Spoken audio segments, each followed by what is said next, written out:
నమస్తే మిత్రులారా, నేను మీ శ్రీనివాస్ చౌహాన్ అడ్వకేట్. మిత్రులారా, ఎవరైనా ఒక ఉద్యోగి ఒక సంస్థ యొక్క యజమాని తరపున తప్పుడు ఒప్పందము కాంట్రాక్ట్ చేస్తే యజమాని మీద కూడా మనము కేసు ఫైల్ చేయవచ్చా, చేసే అవకాశం ఉంటుందా?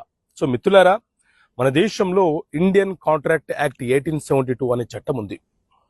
ఈ చట్టంలోని సెక్షన్ 238 ఏం చెప్తుంది అని అంటే, ఏదైనా ఒక సంస్థ తరపున యజమాని తరపున ఎవరైనా ఒక ఉద్యోగి ఫ్రాడ్ మిస్రిప్రజెంటేషన్తో ఎవరితోనైనా ఒక ఒప్పందము ఒక అగ్రిమెంట్ చేసుకొని ఆ వ్యక్తికి కనుక మోసం చేస్తే, మోసపోయినటువంటి వ్యక్తి ఎవరైతే ఉన్నారో ఆ వ్యక్తి ఆ సంస్థ యొక్క యజమాని మీద, అలాగే వ్యక్తిగతంగా ఎవరైతే ఉద్యోగి అగ్రిమెంట్ చేసుకున్నాడో అతని మీద చర్యలు తీసుకుంటూ, అలాగే డ్యామేజెస్ కోరుతూ న్యాయస్థానంలో కేసు ఫైలు చేసి మనకు రావాల్సినటువంటి నష్టపరిహారాన్ని పొందే అవకాశము మనకు ఉంటుందని చెప్పి ఈ సెక్షన్ చాలా స్పష్టమైన వివరణ ఇస్తుంది.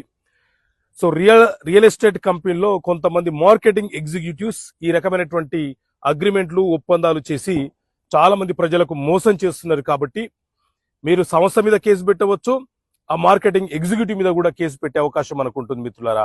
ఓకే మిత్రులారా, థ్యాంక్ యూ.